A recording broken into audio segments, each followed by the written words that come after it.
বিহামদি রাব্বিক ওয়া কুম মিনাস সাজিদিন। জোরে বলুন আল্লাহু আকবার।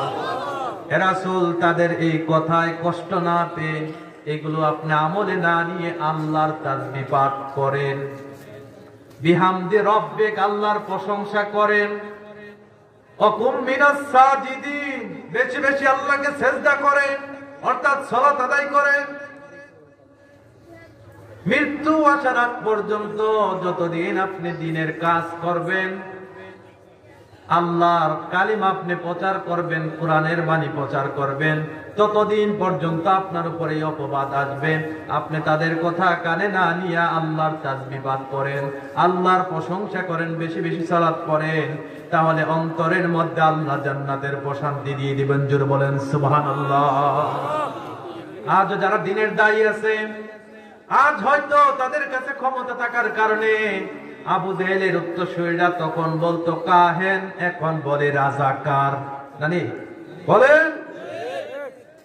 তারা বলতো শায়ের, এখন বলে জঙ্গি। তারা বলতো মাজনুন, আর এখন বলে মৌলবাদ। আল্লাহ রাব্বুল আলামিন আলেমদেরকে, নবীদের উত্তরাধিকারীদেরকে বলতেছেন, বিশ্ব নবীকে আমি যেভাবে সান্ত্বনা দিয়েছি এবং এই বাণীটা কোরআনে কারিমে উল্লেখ করেছি, কিয়ামতের আগ পর্যন্ত আলেমরা এগুলো পড়বে, জানবে। দ্বীনের দাওয়াত দিতে গেলে মিথ্যা অপবাদ আসবেই আসবে। যদি বলেন ঠিক কিনা?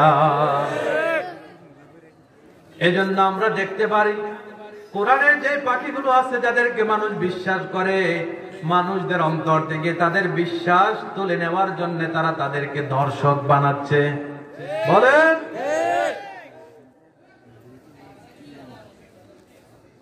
কিয়ামতের আগ পর্যন্ত দ্বীনের কাজ যারাই করবে তাদের বিরুদ্ধে অপবাদ আসবে। আপনি যতদিন পর্যন্ত কবরের ওয়াজ করবেন ততদিন আপনি জঙ্গিও না, দর্শকও না। যখন আপনি কোরআন থেকে হক কথাগুলো বলতে শুরু করবেন, তখনই তারা আপনার উপর মিথ্যা অপবাদ চাপিয়ে দেওয়ার চেষ্টা করবে। জোরে বলেন ঠিক কিনা? যেই মানুষগুলো বিশ্বনবীকে মাজনুন বলতো, যেই মানুষগুলো, ভালো করে খেয়াল করেন, যেই মানুষগুলো রাসূলকে কাহেন, জাদুকর বলতো, আবতার, নির্বংশ বলতো, তারাই কিন্তু 40 বছরের আগে রাসূলকে আল আমিন বলতো, নাকি? বলেন বলেন। 40 বছর পর্যন্ত আল আমিন ছিলেন, কারণ রাসূল কোনো কথা বলেননি। তখন কাফের বলেন, ইহুদি বলেন, খ্রিস্টান বলেন, সকলে আল আমিন বলতো। ঠিক ততক্ষণ পর্যন্ত আপনিও আল আমিন থাকতে পারবেন যতক্ষণ পর্যন্ত কোরআনের হক কথাগুলো গোপন রাখবেন। জোরে বলেন ঠিক কিনা? যখন কোরআন থেকে খোলে খোলে মানুষদেরকে বোঝাতে শুরু করবেন, মানুষ যখন দ্বীনের পথে আসতে শুরু করবে, তখন এই আবু জেহেলের নব্য আবু জেহেলের রক্ত যাদের শরীরে আছে, তারাও আপনার বিরুদ্ধে দর্শক উপাধি দিতে, দর্শক অপবাদ দিতে একটু দ্বিধাবোধ করবে না। জুড়ে বলেন ঠিক কিনা? কিয়ামতের আগ পর্যন্ত, যতদিন পর্যন্ত আপনি নরম নরম কথা বলবেন, খাবারের পর মিষ্টি খাওয়া সুন্নাত, কবরের ওয়াজ করবেন, জান্নাতের ওয়াজ করবেন, ততদিন পর্যন্ত আপনি আল আমিন থাকতে পারবেন। যখনই কোরআন থেকে আপনি হক কথাগুলো বলবেন, তখনই তারা আপনাদেরকে মাজনুন বলবে। ঠিক কিনা? এতে হতাশ হওয়ার কিছু নেই। স্বয়ং আল্লাহ আমাদেরকে সান্ত্বনা দিচ্ছে, হে রাসূল, আমি জানি তারা যে আপনাদেরকে এগুলো বলছে, আপনাকে এগুলো বলছে, কিয়ামতের আগ পর্যন্ত আপনার এই নবুয়তের দায়িত্ব, এই কোরআনের ধারক বাহক যারা হবে, তাদেরকে কিয়ামতের আগ পর্যন্ত এইভাবে অপবাদ দেবেন। তবে হতাশ হওয়ার কোনো কারণ নেই। আমি আল্লাহ রাব্বুল আলামিন আকাশে এবং জমিনে তাদের সম্মান বাড়িয়ে দেব। জোরে বলেন সুবহানাল্লাহ। তাদেরকে ওরা দর্শক বানানোর চেষ্টা করেছে, কিন্তু এখন পর্যন্ত মানুষের অন্তর থেকে ভালোবাসা কেড়ে নিতে পেরেছে। আরো জোরে বলেন। কিয়ামতের আগ পর্যন্ত তারা নতুন নতুন ষড়যন্ত্র করবে, তাদেরকে মানুষের সামনে বিশ্বস্ততা হারানোর জন্য বিভিন্ন অপবাদ দেওয়ার চেষ্টা করবে, কিন্তু আল্লাহ রাব্বুল আলামিন তাদের সম্মানের দায়িত্ব নিয়েছে। কিয়ামতের আগ পর্যন্ত পৃথিবীর কেউ তাদেরকে অসম্মানিত করতে পারবে না। এজন্য যারা মানসিক দুশ্চিন্তাগ্রস্ত আছেন, তাদেরকে বলবো বেশি বেশি সুবহানাল্লাহ, আলহামদুলিল্লাহ, ওয়ালা ইলাহা ইল্লাল্লাহ, আল্লাহু আকবার, এই তাসবিহগুলো পাঠ করবেন, আল্লাহর প্রশংসা করবেন, বেশি বেশি নফল সালাত করবেন, তাহলে অন্তরের মধ্যে জান্নাতি প্রশান্তি ঢেলে দিবে কে? আরো জোরে বলেন কে? তাকওয়া অর্জন করলে 2 নম্বর যে লাভটা হবে, তাকওয়া যদি আমরা অর্জন করতে পারি তাহলে এই দুনিয়াতে চলতে গিয়ে অবশ্যই অবশ্যই বিপদ আপদ আসবেই আসবে, নাকি বলেন? আল্লাহ রাব্বুল আলামিন চ্যালেঞ্জ দিচ্ছেন, যদি আমার বান্দারা তাকওয়ার পথ অবলম্বন করতে পারে তাহলে 2 নম্বরে দুনিয়ার জমিনে তারা চলতে গিয়ে যত বড়ই বিপদে পড়ুক না কেন, আমি আল্লাহ স্বয়ং আল্লাহ তাদেরকে সেখান থেকে উদ্ধার করার ব্যবস্থা করে দেব। যদি বলেন সুবহানাল্লাহ। কোরআনে কারীম জানিয়েছেন, ওমাই ইয়াত্তাকিল্লাহা ইয়াজআল লাহু মাখরাজা। জোরে বলেন আল্লাহু আকবার। যারা আল্লাহ ভীতি তাকওয়ার পথ অবলম্বন করবেন, ইয়াজআল লাহু মাখরাজা, আমি আল্লাহ তাদেরকে বের হওয়ার জন্য যত বড় বিপদই হোক না কেন সেখান থেকে উদ্ধার করার জন্য আমি আল্লাহ তাদেরকে পথ বের করে দেব। জোরে বলেন সুবহানাল্লাহ। আয়াতের তাফসীর করতে গিয়ে মুফাসসিরিন কেরাম কোরআন থেকে সবচেয়ে সুন্দর একটি উদাহরণ দিয়েছেন, তাফসীরুল কুরআন বিল কুরআন। তাফসীরের অনেকগুলো পদ্ধতি আছে, তার মধ্যে সর্বোত্তম পদ্ধতি হচ্ছে কোরআন দিয়ে কোরআনের তাফসীর করা।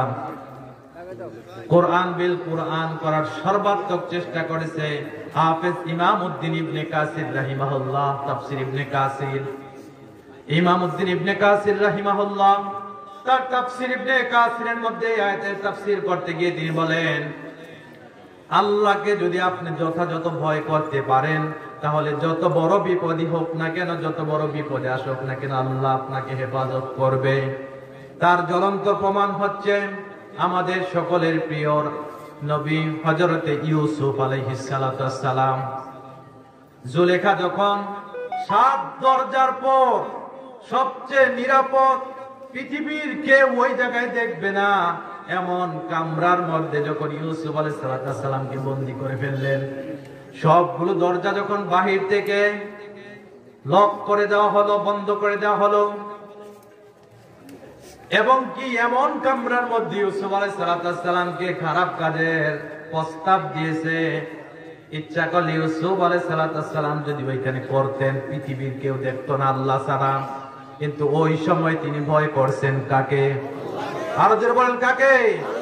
এজন্য পথ বের করে দিয়েছেন কে? ওই কঠিন মুহূর্তে টকবকে যুবক ইউসুফ আলাইহিস সালাতু ওয়াস সালাম আল্লাহকে ভয় করেছে, তার অন্তরে ছিল একেবারে তাকওয়ায় পরিপূর্ণ, তাকওয়ায় টইটুম্বুর অন্তর। এই যৌবন ইচ্ছা করলে সে খারাপ কাজ করতে পারত, কিন্তু ওই জায়গাতেও তিনি আল্লাহকে ভয় করার কারণে আল্লাহ রাব্বুল আলামিন তার কুদরতি ক্ষমতা দিয়ে সবগুলো দরজা খুলে দিয়েছেন। জোরে বলেন সুবহানাল্লাহ। যে ইউসুফ আলাইহিস সালামকে তাকওয়া থাকার কারণে আল্লাহ রাব্বুল আলামিন ওই জায়গা থেকে হেফাজত করতে পেরেছেন, ওই আল্লাহ আমাদেরকে হেফাজত করতে পারেন কি পারেন না? আরো জোরে বলেন পারেন কি পারেন না? আপনাদের আওয়াজে মনে হয় আল্লাহ দুর্বল হয়ে গেছে। দুর্বল হয়েছে? আল্লাহ রাব্বুল আলামিন বলেন, ইয়াজআল্লাহু মাখরাজা, যত বড় বিপদে আসুক না কেন আমি আল্লাহ তাদেরকে পথ খুলে দেব। মুফাসসিরিন কিরাম সাইয়্যিদুনা ইউসুফ আলাইহিস সালামের ঘটনা উল্লেখ করেছেন, তিনি ওই কঠিন জায়গাতেও আল্লাহকে ভয় করেছেন, এজন্য আল্লাহ রাব্বুল আলামিন তাকে মাখরাজা, বের হওয়ার পথ খুলে দিয়েছেন। আজ এই প্রোগ্রামে যে যুবক বাইরে এসেছেন, আপনাদের কেউ যদি এমন প্রস্তাব দেয় তাহলে ইন্নী আখাফুল্লাহ বলে ওই জায়গা থেকে আসতে পারবেন কি পারবেন না? আরো জোরে বলেন, আসতে পারা কি সম্ভব? আরো জোরে বলেন। তাহলে আপনি যদি ওই রকম তাকওয়া অর্জন করতে পারেন, আপনার সম্মান, মান সম্মান, খ্যাতি বাড়িয়ে দেবেন কে? আরো জোরে বলেন কে?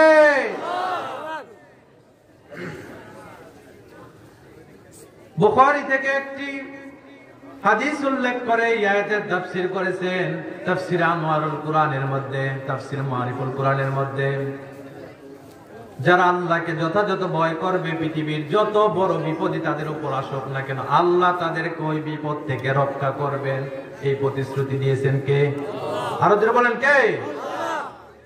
বুখারীর বর্ণনা, বিশ্বনবী হযরতে মুহাম্মদুর রাসূলুল্লাহ সাল্লাল্লাহু আলাইহি ওয়াসাল্লাম বনি ইসরাইলের তিনজন মুত্তাকি আল্লাহওয়ালা লোকের ঘটনা বর্ণনা করতেছেন। তারা সফর উদ্দেশ্যে বের হয়েছে। বনের মধ্যে দিয়ে যাওয়ার পথে হঠাৎ করে জ্বর আসার কারণে তারা একটি গুহার মধ্যে আশ্রয় নিলেন। গুহাতে আশ্রয় নেওয়ার পর প্রচন্ড জ্বর আসার কারণে পাহাড়ের উপর থেকে একটি বিশাল পাথর গুহার মুখের মধ্যে পড়ে গিয়েছে, যার কারণে এই তিনজন যুবকের বের হওয়া একেবারে অসম্ভব। আরে কিন্তু যদি বের হতে না পারে তাহলে না খেয়ে কাঠ হয়, কঙ্কাল হয়, মারা যেতে হবে। তখন তারা পরামর্শ করলো কি করা যায়। তখন একজন পরামর্শ দিল, আমাদের জীবনে সবচাইতে ইখলাসপূর্ণ যে কাজটা আছে ওই কাজটার ওসিলা দিয়ে যদি আল্লাহর কাছে দোয়া করি এবং আল্লাহ ভীতি যেগুলো তাকওয়া অবলম্বন করে যে আমলগুলো করেছিলাম এমন কাজের যদি ওসিলা দিতে পারি তাহলে বিশ্বাস আল্লাহ আমাদেরকে হেফাজত করবেন। প্রথমজন ওসিলা দিল, হে আল্লাহ, আমার একটা চাচাতো বোন ছিল, তাকে আমি আমার জীবন থেকেও বেশি ভালোবাসতাম।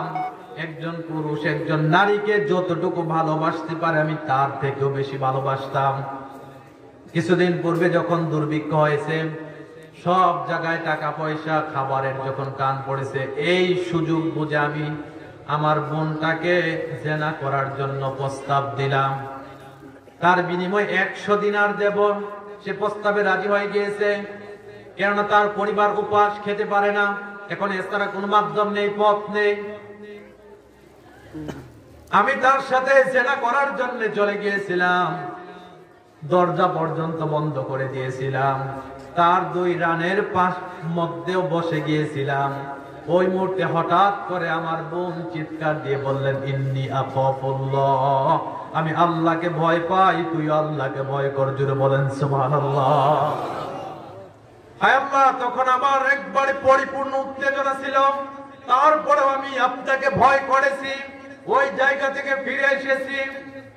যদি এই কাজটা আমি কেবলমাত্র আপনার খুশির জন্য করি তাহলে আমি আজ আপনার কাছে ওটার ওসিলা দিয়ে বললাম, দয়া করে আমাকে এখান থেকে আমাদেরকে উদ্ধার করার ব্যবস্থা করে দেন। সাথে সাথে গুহার মুখ থেকে পাথরটা একটু সরে গিয়েছে। জোরে বলেন সুবহানাল্লাহ। দ্বিতীয় ব্যক্তি আল্লাহর কাছে ওসিলা দিলেন, হায় আল্লাহ, আমি কসাই, মাংস বিক্রি করি, ওজনে কোনোদিনও কাউকে কম দেই না। যেই পশুটা জবাই করি ওই পশুর সবচাইতে মূল্যবান দামি যেই অংশটা এটা আমি আমার মায়ের জন্য রেখে দেই।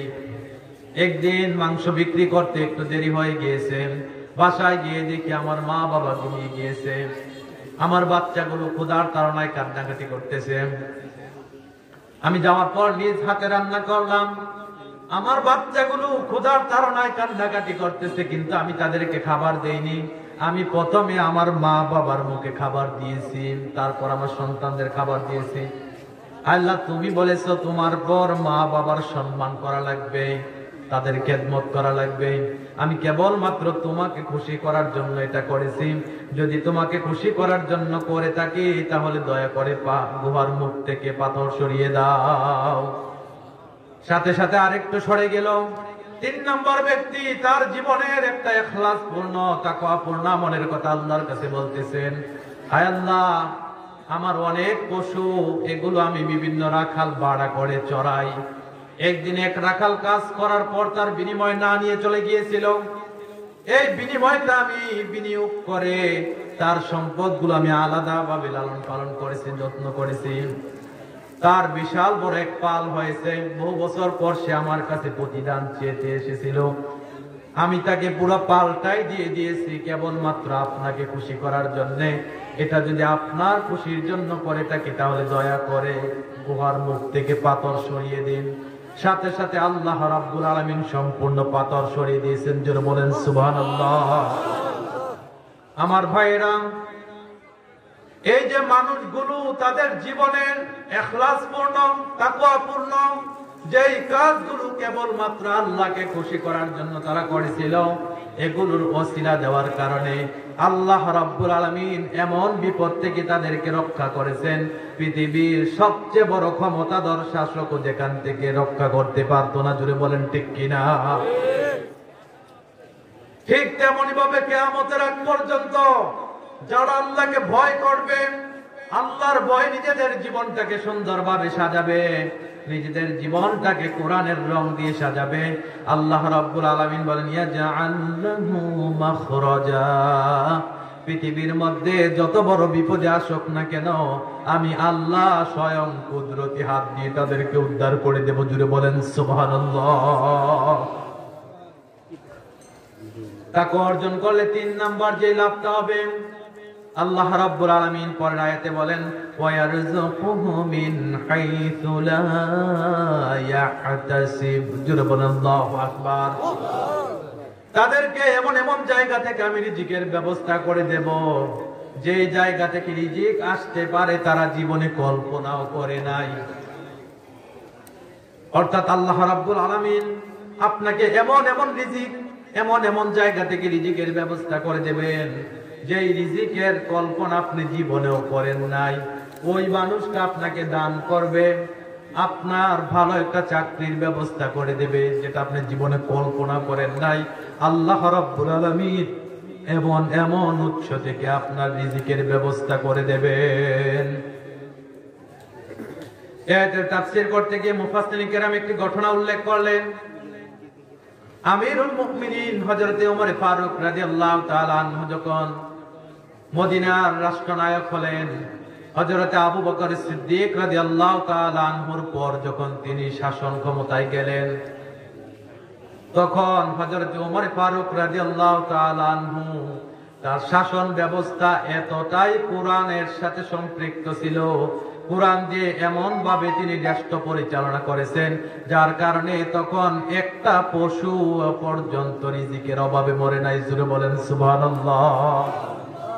কিন্তু আজ আমার দেশে কোটি কোটি টাকা সঠিকভাবে যদি সঠিক খাতে ব্যয় করত, তাহলে দরিদ্র বিমোচন সম্ভব হতো। কিন্তু বড় বড় নেতারা এক কলমের খোঁচায় জনগণের কোটি কোটি টাকা হাতিয়ে নেওয়ার কারণে আজ আমাদের দেশের মানুষরা না খেয়ে মারা যাচ্ছে। জোরে বলেন ঠিক কিনা? আরো জোরে বলেন ঠিক কিনা? কলমের এক খোঁচায় 2 কোটি টাকা, এমন ডাকাত আছে না নেই? এগুলো সব শিক্ষিত ডাকাত। কি ডাকাত? কোরআনের শিক্ষা নেই, তাকওয়া না থাকার কারণে এইভাবে অনেক শিক্ষিত, কিন্তু তার মধ্যে যে মানুষত্ব আছে, মনুষ্যত্ব আছে, এটা পশুকেও হার মানিয়েছে। যেটা বলেন ঠিক কিনা? এই লোকগুলোর কথা আল্লাহ রাব্বুল আলামিন বলেন উলাইকা কাল আনআম বাল হুম আযাম, তারা 4 পায়া কুকুর শূকরের চেয়েও আরো নিকৃষ্ট। এমন শিক্ষিত দিন দিন বাংলাদেশে বেড়ে চলছে নাকি? বলেন বলেন। কোরআনের শিক্ষা না থাকার কারণে আজ যদি ওমরের মতো একটা রাষ্ট্রপ্রধান থাকতো, তাহলে এই শিক্ষিতরা কোথায় যে যাইতো আল্লাহ ভালো জানে। আল্লাহ রাব্বুল আলামিন সাইয়্যিদুনা আমিরুল মুমিনিন হযরত ওমর ফারুক রাদিয়াল্লাহু তাআলা আনহুর শাসনামলে তিনি এমন ভাবে রাষ্ট্র পরিচালনা করেছেন, একটা কুকুর পর্যন্ত খিদার জ্বালায় মরেনি। মানুষকে তাদের অধিকার নিশ্চিত করেছেন, আর নিশ্চিত করতে গিয়ে তিনি ওই মদিনার মসনদে বসে বসে শুধু করেন নাই, তিনি রাত্রি যত গভীর হয়ে যেত ঘুরে ঘুরে মদিনার অলিতে গলিতে ঘুরতেন আর দেখতেন আমার যেই যতটুকু আমি শাসন করতেছি অতটুকুর মধ্যে কেউ ক্ষুধার জ্বালায় কান্না করতেছে কিনা। আজ তো আমার দেশে এমন উমর বড়ি বড়ি আছে, বলেন বলেন। উল্টা আরো গরিবদেরকে যেগুলো দেওয়া হয় চাল ডাল, এগুলো গরিবদের হাতে হাতে না পৌঁছে বড় বড় পুকুর, বড় বড় গোদাম তারা তৈরি করে, ঠিক কিনা? তেলের কন্টিন দিয়ে তারা খাত তৈরি করে নাকি? টাকার বস্তা যেগুলো জনগণ পাওয়ার কথা ছিল, অনাহারি, যাদের মুখে খাবার নেই, যাদের এই শীত চলতেছে, গায়ে দেওয়ার মতো একটা পোশাক নেই, ভালো পোশাক নেই, শীত নিবারণের জন্য পোশাক নেই, তাদেরকে আমাদের উপরওয়ালারা দেয়, আর এই ভদ্র লোকগুলো আমাদের থেকে সব চুষে চুষে নেয়। হযরতে ওমর ফারুক রাদিয়াল্লাহু তাআলা আনহু তিনি মদিনার অলিতে গলিতে রাত্রে বেলায় হাঁটতেন, সকালে আবার এমন ভাবে তিনি ভাব নিতেন মনে হয় যেন সারা রাত ঘুমিয়েছে। তিনি এমন ভাবে তার ক্ষমতার যে জীবনটা এটা পরিচালনা করেছেন। প্রায় 12 বছর তিনি মদিনার রাষ্ট্রনায়ক ছিলেন।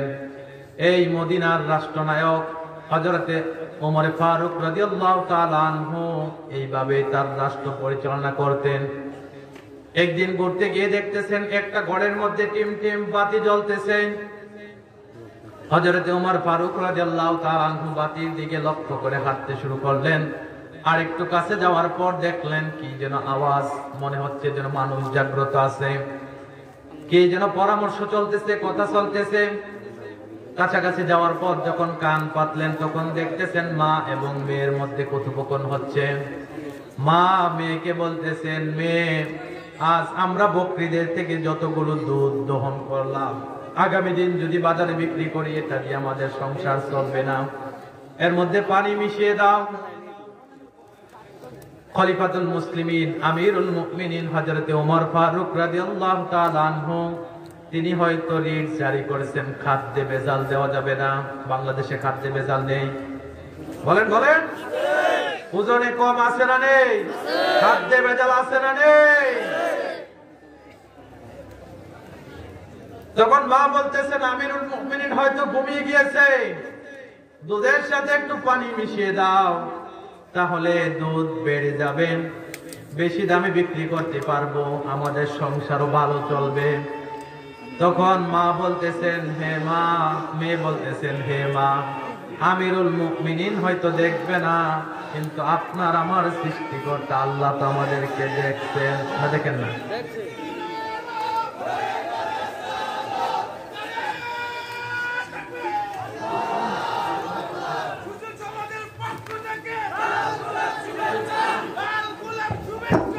সুশীল সমাজের পক্ষ থেকে আজকের মাহফিলের তোমরা কি আর বসে এত লাগে সেক্টর ক্যামেরা ক্যামেরা এত লাগে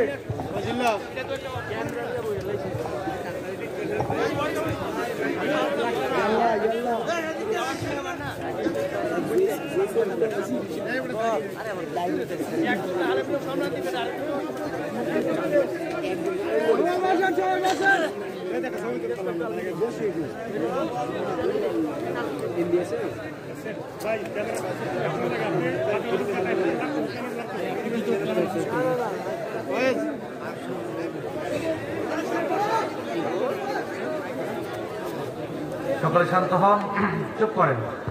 কোরআনের কথা শুনতে হলে ফাসতামিউ লাহু ওয়া আনসিতু, মনোযোগ দিয়ে শুনতে হবে। চুপ করেন, সকলে চুপ করেন, কাঙ্ক্ষিত মেহমান চলে এসেছে। আমি আর বেশি দেরি করব না। যেটা বলতেছিলাম, হযরত ওমর ফারুক রাদিয়াল্লাহু তাআলা আনহু এখানে যাওয়ার পর দেখলেন মা এবং মেয়ের মধ্যে কথোপকথন হচ্ছে। মেয়ে মাকে বলতেছে, মা, আমিরুল মুমিনিন হয়তো আমাদেরকে দেখবে না, আমাদের দুইজনের মধ্যে যে কথা হচ্ছে এই কথা শুনবে না, কিন্তু আপনার আমার সৃষ্টিকর্তা উপরের একজন আল্লাহ আছে, তিনি ঠিকই আমাদেরকে দেখতেছে, এবং কি আমরা যে এই 2 নাম্বার কাজটা করব, কিয়ামতের ময়দানে আমাদেরকে এর জন্য জবাবদেহি করতে হবে, কি হবে না? আর যদি বলেন, হযরতে ওমর ফারুক রাদিয়াল্লাহু তাআলা আনহু চলে গেলেন। পরের দিন সকালে মদিনার চেয়ারে তিনি বসে তাই মা এবং মেয়েকে দুজনকে ডাকালেন। ডাকানোর পর পুরো ঘটনা যখন বললেন, তখন ওই মেয়ের তাকওয়া দেখে হযরতে ওমর ফারুক রাদিয়াল্লাহু তাআলা আনহু নিজ পুত্রের জন্য তাকে প্রস্তাব দিলেন। জোরে বলেন সুবহানাল্লাহ। আমার ভাইরা, এই মা এবং মেয়ে এমন সংসার, টানা হেসরা, ভালো করে খাবার পর্যন্ত নেই। এই গরিব ঘরের কন্যাটা তার অন্তরে তাকওয়া থাকার কারণে তিনি এখন মদিনার রাষ্ট্রনায়কের পুত্রবধূ, যেটা তিনি জীবনেও কল্পনা করতে পারেননি। আল্লাহ তাকে এমন জায়গা থেকে রিজিকের ব্যবস্থা করেছেন যেটার কথা তিনি জীবনে কল্পনাও করতে পারেননি। এজন্য আজ যদি আমরা ওইভাবে তাকওয়া অর্জন করে আল্লাহর ভয় অন্তরে রেখে দুনিয়াতে জীবন যাপন করতে পারি, তাহলে আল্লাহ এমন এমন জায়গা থেকে আমাদের রিজিকের ব্যবস্থা করবেন যেই জায়গার কথা কোনোদিনও আমরা কল্পনা করতে পারিনি। যদি বলেন সুবহানাল্লাহ। তাকওয়া অর্জনের অনেকগুলো লাভ আছে, মাত্র 3টা বললাম, বাকিগুলো বলার সময় নেই। ইনশাআল্লাহ পরবর্তীতে যদি কোরআনের কোনো ময়দানে আবারও দেখা হয়ে যায়, কোরআন থেকে মন খুলে কথা বলবো। আল্লাহ রাব্বুল আলামিন ততদিন পর্যন্ত আমাদেরকে সুস্থ রাখুক, ভালো রাখুক, কোরআনের সাথে রাখুক। সকল বলুন আমিন। হাদা মা ইনদি ওয়াল ইলমু ইনদাল্লাহ আলাইহি তাওয়াক্কালতু ওয়া ইলাইহি উনীব। সুবহানাকাল্লাহুম্মা ওয়া বিহামদিকা আশহাদু আল লা ইলাহা ইল্লা আনতা আস্তাগফিরুকা ওয়া আতুবু ইলাইক। আসসালামু আলাইকুম ওয়া রাহমাতুল্লাহি ওয়া বারাকাতুহু। সম্মানিত এলাকাবাসী, আজকে আমাদের এই তাফসীরুল কোরআন মাহফিলের প্রধান আকর্ষণ আন্তর্জাতিক খ্যাতি সম্পন্ন বক্তা, তারুণ্যের আইকন জনাব হযরত মাওলানা হাফেজ আবরারুল হক আসিফ মুহতারাম আমাদের মাঝে এসে উপস্থিতেন। এই পর্যায়ে আপনাদের সামনে কোরআন ও হাদিসের আলোকে